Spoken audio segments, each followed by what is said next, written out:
O Indaiatuba Hospital é um dos hospitais mais modernos da nossa região. Com centro cirúrgico para internações seguindo todos os padrões de qualidade, está capacitado para realizar cirurgias como laparoscopia, hérnia, bariátrica, varizes, lipoescultura, próteses de mama, entre outras. O Indaiatuba Hospital oferece também mais de 20 especialidades, com mais de 50 médicos para consultas, exames e cirurgias. Conheça mais acessando.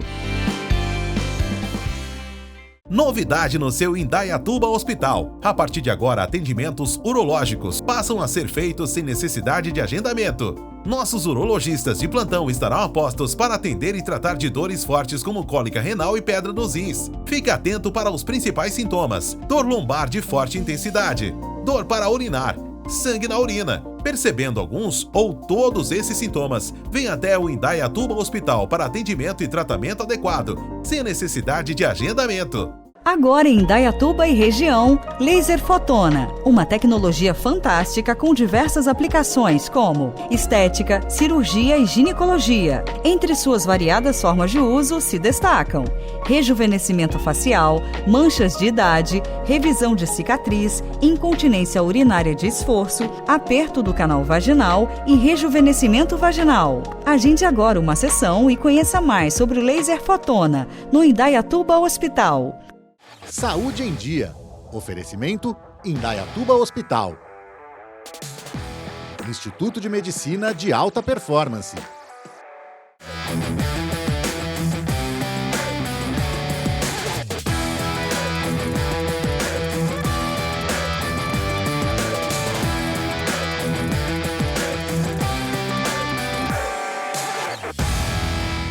Olá amigos, boa tarde. Está começando mais um Saúde em Dia, nosso encontro semanal para falar sobre saúde e bem-estar e levar um papo bem legal aí para vocês em casa. Hoje eu recebi o canoísta Adelson contando as suas aventuras no caiaque. Também, segundo bloco, o Dr. Gustavo, médico urologista, falando de infertilidade. Vamos ao bate-papo com o canoísta Adelson.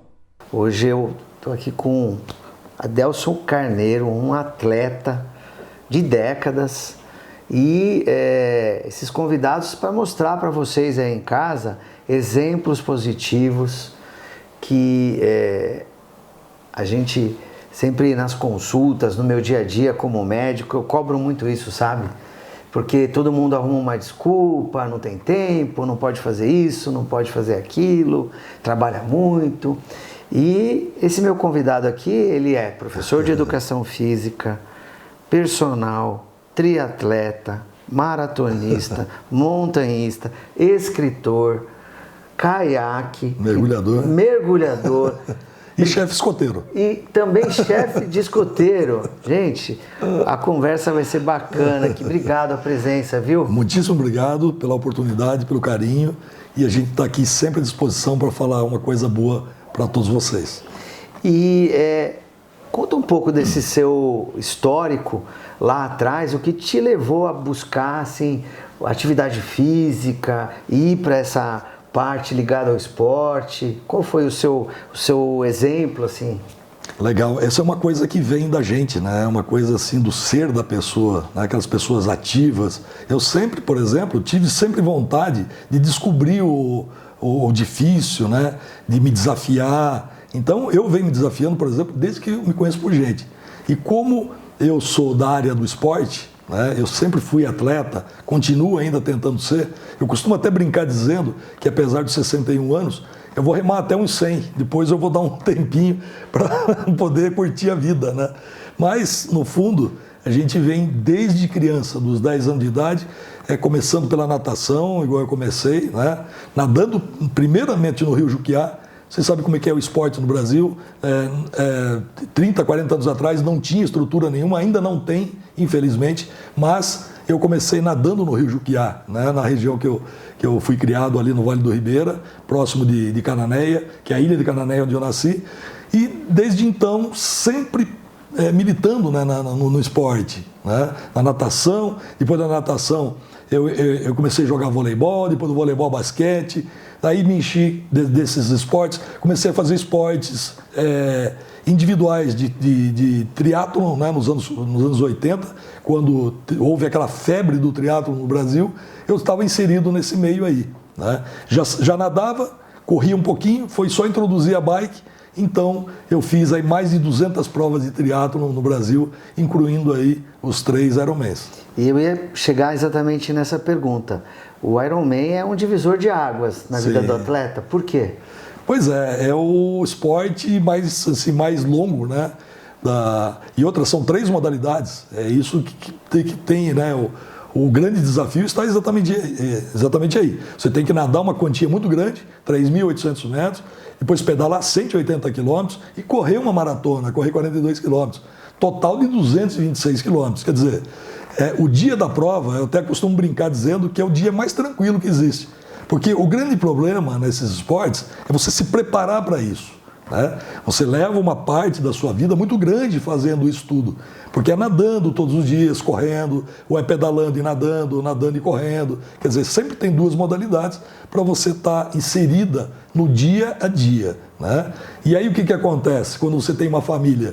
Ela fica em segundo plano, infelizmente. Né? Os amigos acabam ficando em segundo plano. E a gente vai vivendo, e, enfim, cuidando, né, automaticamente da saúde. Um atleta desse nível, ele aprende a conviver com a dor, porque a dor é um obstáculo de você conseguir ir além. Exato. Como que é esse trabalho aí no seu treino, nas competições? Isso é muito cabeça. É muito cabeça. E isso é de indivíduo para indivíduo, não adianta. Tem indivíduos que suportam obstáculos, dores e tudo mais, e outros não. O que acontece? Esse indivíduo que não suporta esse tipo de coisa, ele tem que fazer um trabalho de preparação física e psicológica para você poder enfrentar essas adversidades, né, de forma categórica, porque senão você desiste, você acaba não tendo continuidade naquilo que você está fazendo. Né? Agora, aquele que suporta mesmo e acabou. Né? Por exemplo, eu estou aí na faixa dos 58 e 61 anos, eu estou fazendo a costa brasileira uns 8.000 quilômetros, remando. Eu ia chegar nisso. Essa sua fase do caiaque remando, conta para o público em casa aí que é uma coisa espetacular. Assim. Eu fiquei admirado. Pois é, isso já vem de 20 anos, né? Praticamente aí desde o início de 2003. Foi quando eu saí das provas de triatlon, que eu já não aguentava mais fazer natação, corrida e ciclismo, eu entrei nos esportes de aventura, fazendo escalada, fazendo montanhismo e, sobretudo, a canoagem. Eu acho que a canoagem pegou muito na minha veia nesse período, porque tem todo um fundamento com relação ao meu passado, né, família. Por exemplo, meu bisavô veio da Ilha da Madeira para trabalhar com barcos na costa do Brasil. Depois o meu avô nasceu na ilha ali do Cardoso, né? E meu pai nasceu da ilha de Canané e eu também acabei nascendo ali. Quer dizer, já tem algo de sal, né? De mar na veia. Já respira isso, já. Né? Exatamente. Então foi um pulo, né? Para fazer algo nesse naipe, digamos. Mas é bom lembrar que depois de 2.000 quilômetros eu entrei nessa expedição e com muita pesquisa, né, da costa brasileira para poder fazer algo que está sendo inédito. Né? Eu ia falar exatamente isso. Você tem que estudar os mapas, as variações de geografia, exato, as correntes marítimas, toda essa questão do apoio da logística de segurança. Né? Exato. Você comentou que tem toda uma logística, né? Você é rastreado por um GPS. Exatamente. Você já teve algum momento de precisar pedir socorro num desses trechos? Não. É aquilo que a gente falou, né, dessa questão da pesquisa, isso viabiliza, entendeu, todos esses detalhes para você não entrar numa roubada. E, além do mais, eu tenho comigo a Marinha do Brasil, né, no meu apoio. É uma entidade ligada 100% ao mar. Então, eles estão me monitorando, eles estão sempre me comunicando. Olha, agora você não vai poder entrar, porque está entrando um alerta vermelho, né, e vão ter ondas de 2, 3 metros de altura, e tal dia, tal hora vai estar ótimo, você pode entrar no mar de novo. Quer dizer, então a gente já evita esse tipo de coisa.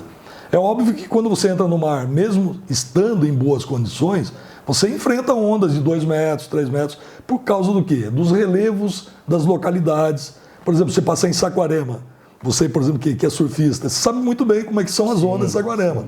Né? E eu tive saindo ali em Araruama, né? Na Praia Seca, do ladinho de Saquarema, com ondas de 2 metros. Eu tive que sair do mar ali, esperando o quê? As vezes da onda. A onda, ela dá uma calma. Aquela calmaria, aí você pega a série dá uma brechinha, você... Aí você fala, é agora. Não olha nem para trás, né? E você escuta ela vindo, rugindo atrás, porque ela vem moendo atrás, entendeu? Então essa coisa da quadra suave e da quadra forte, né? Para mim é legal quando tá no fraco, e para vocês é ótimo quando tá forte. Sim. Tanto é que o surfista fica ali, né? Nadando ali, boiando, até esperar a série boa. Sim, e para vocês é a forte. Sim. Fala uma coisa, você é escritor também, já tem 2 livros. Sim. E está no 3º em desenvolvimento. E como que é essa vida de escritor? Você pega todo esse seu histórico e passa para o papel? Exato, eu sou aspirante a escritor, né? Na verdade, eu tenho amigos meus que já escreveram 20 livros no Brasil e infelizmente não são reconhecidos. Então, toda essa mensagem, esse relato que eu passo é um relato das minhas viagens, das minhas aventuras, né? E são relatos verídicos, né? De tudo aquilo que eu estou efetivamente fazendo. O primeiro foi Atraído pela Montanha, né? Que foi a escalada do Monte Aconcagua, na Argentina. Depois, o outro livro que ainda não está lançado, mas ele já está pronto para edição, que é o Meu Norte, que é um compilado de todas as aventuras que eu já fiz. Entre escalada, montanhismo, mountain bike, canoagem. E agora, efetivamente, eu estou escrevendo sobre a expedição Oiapoque ao Chuí, de caiaque oceânico pela costa brasileira. Maravilha. Você quer deixar um agradecimento a algum patrocinador específico? Acho que é a hora, porque sim, as pessoas que apoiam os atletas, a gente tem que dar esse espaço. Sim, poxa vida. Eu quero fazer um agradecimento especial à Marinha do Brasil, obviamente, né? Tem me apoiado aí oficialmente, com toda a logística, a Hard Adventure, tá? A Sítio Summit, e depois a Overwine, tá? Que aqui de Indaiatuba é uma distribuidora de vinhos de Portugal, com rótulos exclusivos de Portugal, e que está me dando a maior força. Então quero fazer um agradecimento especial a todos vocês aí por essa força e por essa continuidade na minha expedição de Santos até o Chuí. E depois virão outras aventuras pela frente. Uma mensagem final. A mensagem final é aquilo que eu sempre digo nas minhas palestras. Tá? O tema da minha palestra, na verdade, é a força da persistência. Sem persistência, a gente não consegue chegar em lugar nenhum. Agora, com um detalhe, não adianta ter só persistência. É importante que vocês tenham, além da persistência, amor naquilo que você está fazendo, carinho por aquilo que você está fazendo. Esse ingrediente, com certeza, você vai conseguir chegar em qualquer lugar, de qualquer forma. Muito obrigado. Foi eu que agradeço. Muito bacana conversar e compartilhar aí com o público de casa essa sua história aí, que é espetacular e um grande exemplo. O Adelson continua sua expedição de Santos até o sul do Brasil. Vamos aos nossos parceiros, não sai daí que na volta o papo é sobre infertilidade.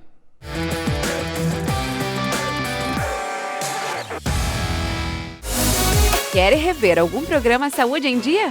Quer assistir algum episódio que você acabou perdendo aqui na TV? Procure por Programa Saúde em Dia no YouTube ou aponte a câmera do seu celular para o código na tela. O Indaiatuba Hospital é um dos hospitais mais modernos da nossa região. Com centro cirúrgico para internações seguindo todos os padrões de qualidade, está capacitado para realizar cirurgias como laparoscopia, hérnia, bariátrica, varizes, lipoescultura, próteses de mama, entre outras. O Indaiatuba Hospital oferece também mais de 20 especialidades, com mais de 50 médicos para consultas, exames e cirurgias. Conheça mais acessando. Novidade no seu Indaiatuba Hospital. A partir de agora, atendimentos urológicos passam a ser feitos sem necessidade de agendamento. Nossos urologistas de plantão estarão a postos para atender e tratar de dores fortes como cólica renal e pedra nos rins. Fique atento para os principais sintomas: dor lombar de forte intensidade, dor para urinar, sangue na urina, Percebendo alguns ou todos esses sintomas, venha até o Indaiatuba Hospital para atendimento e tratamento adequado, sem necessidade de agendamento. Agora em Indaiatuba e região, Laser Fotona, uma tecnologia fantástica com diversas aplicações como estética, cirurgia e ginecologia. Entre suas variadas formas de uso se destacam rejuvenescimento facial, manchas de idade, revisão de cicatriz, incontinência urinária de esforço, aperto do canal vaginal e rejuvenescimento vaginal. Agende agora uma sessão e conheça mais sobre o Laser Fotona no Indaiatuba Hospital.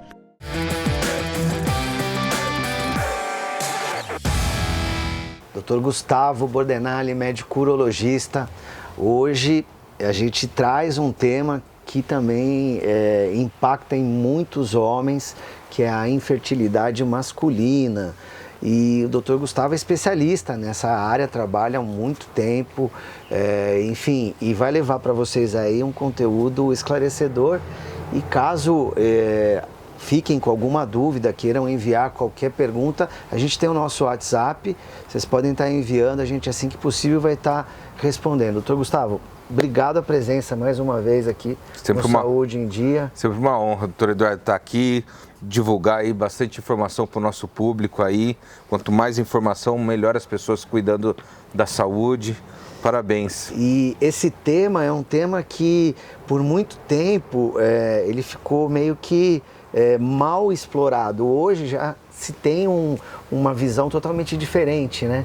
Porque lá no passado, até nós médicos olhávamos mais para o lado feminino do que para o masculino. Hoje a gente já entende que essa parte ligada ao homem também tem um impacto. Sim, né? Sim. Fertilidade masculina sempre foi um tabu, né? A mulher sempre foi a responsável por carregar todos os estigmas aí da infertilidade, da dificuldade aí, e a gente vê que isso daí não é nem um pouco a verdade, né? O homem, ele pode estar... 15% dos casais vão ter dificuldade para engravidar.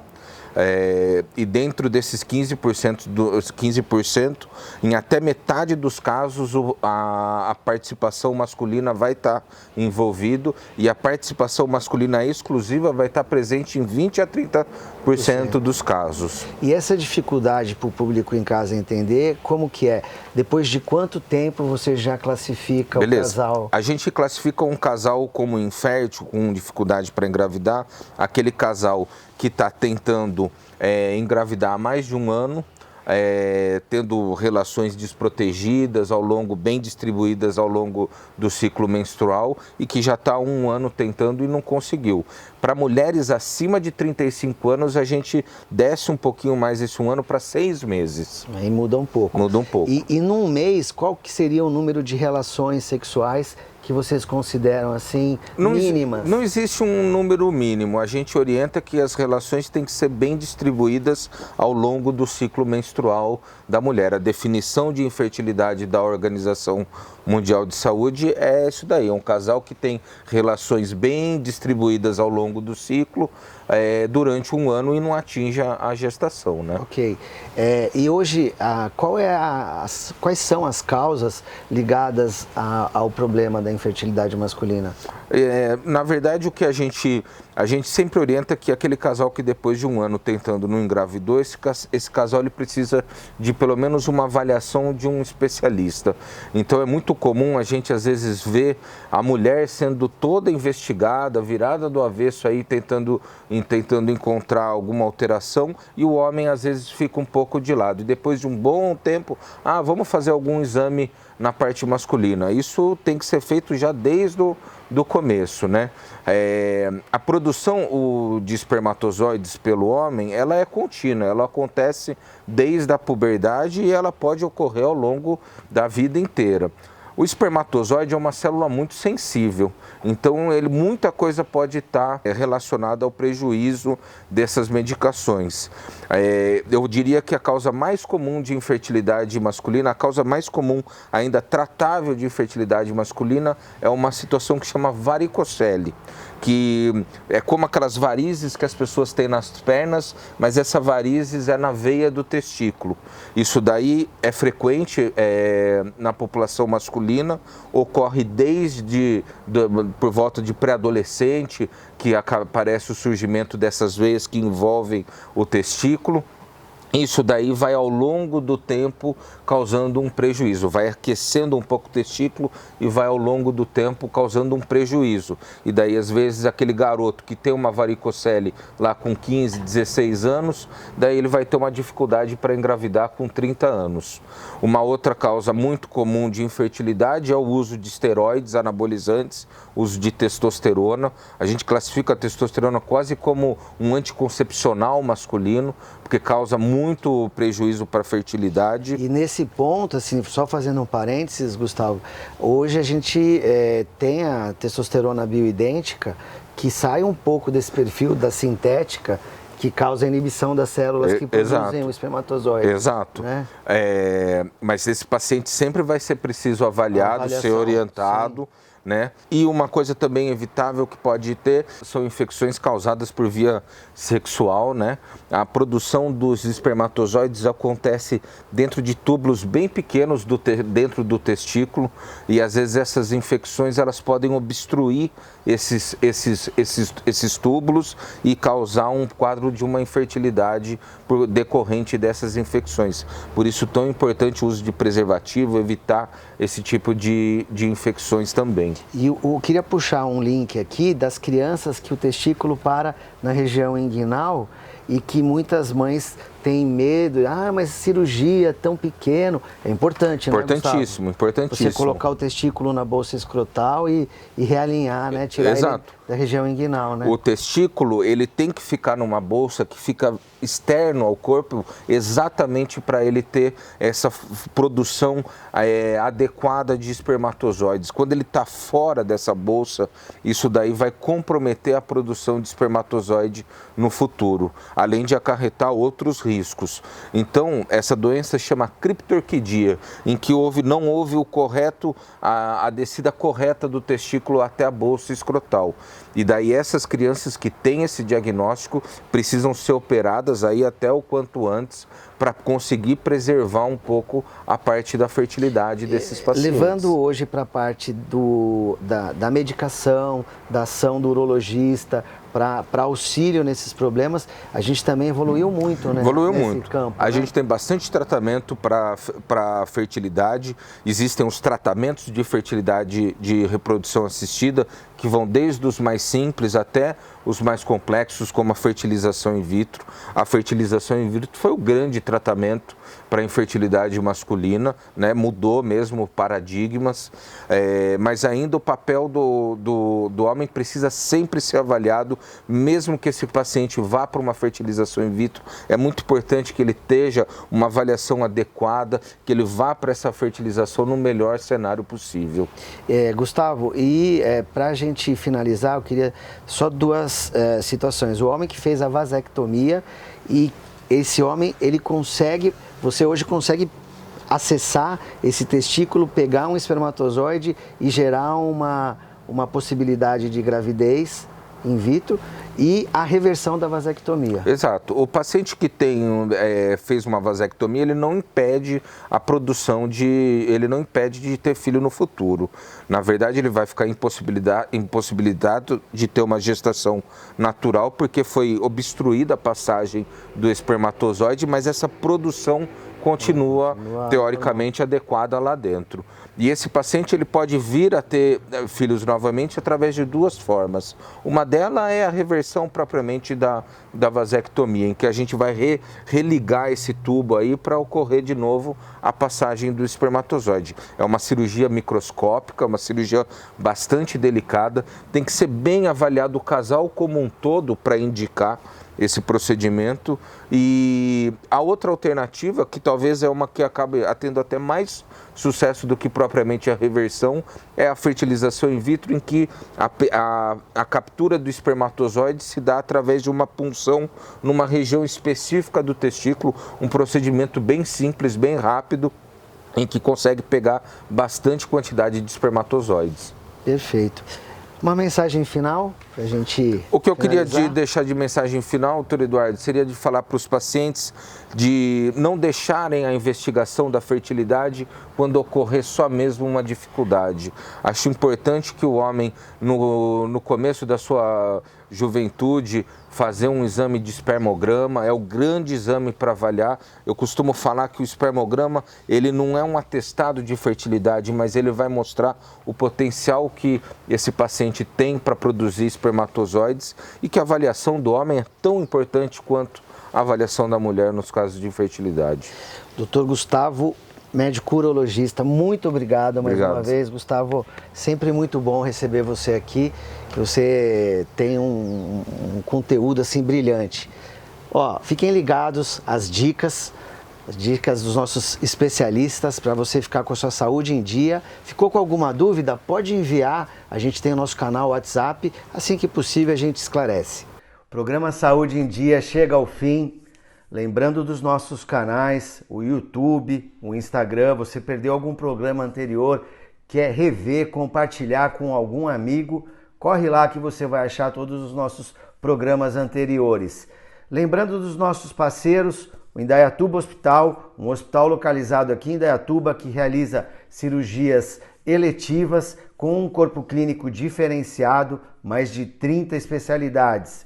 E sábado que vem, 13h30 da tarde, a gente tem um encontro marcado aqui com vocês. Até lá, amigos. Ótimo sábado. Um abraço. Tchau.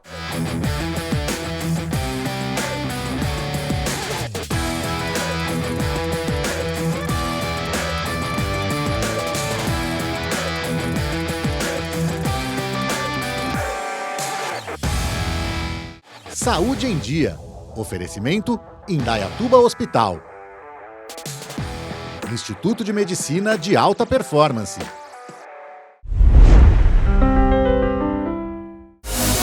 Quer rever algum programa Saúde em Dia? Quer assistir algum episódio que você acabou perdendo aqui na TV? Procure por Programa Saúde em Dia no YouTube ou aponte a câmera do seu celular para o código na tela. O Indaiatuba Hospital é um dos hospitais mais modernos da nossa região. Com centro cirúrgico para internações seguindo todos os padrões de qualidade, está capacitado para realizar cirurgias como laparoscopia, hérnia, bariátrica, varizes, lipoescultura, próteses de mama, entre outras. O Indaiatuba Hospital oferece também mais de 20 especialidades, com mais de 50 médicos para consultas, exames e cirurgias. Conheça mais acessando. Agora em Indaiatuba e região, Laser Fotona, uma tecnologia fantástica com diversas aplicações como estética, cirurgia e ginecologia. Entre suas variadas formas de uso se destacam rejuvenescimento facial, manchas de idade, revisão de cicatriz, incontinência urinária de esforço, aperto do canal vaginal e rejuvenescimento vaginal. Agende agora uma sessão e conheça mais sobre o Laser Fotona no Indaiatuba Hospital.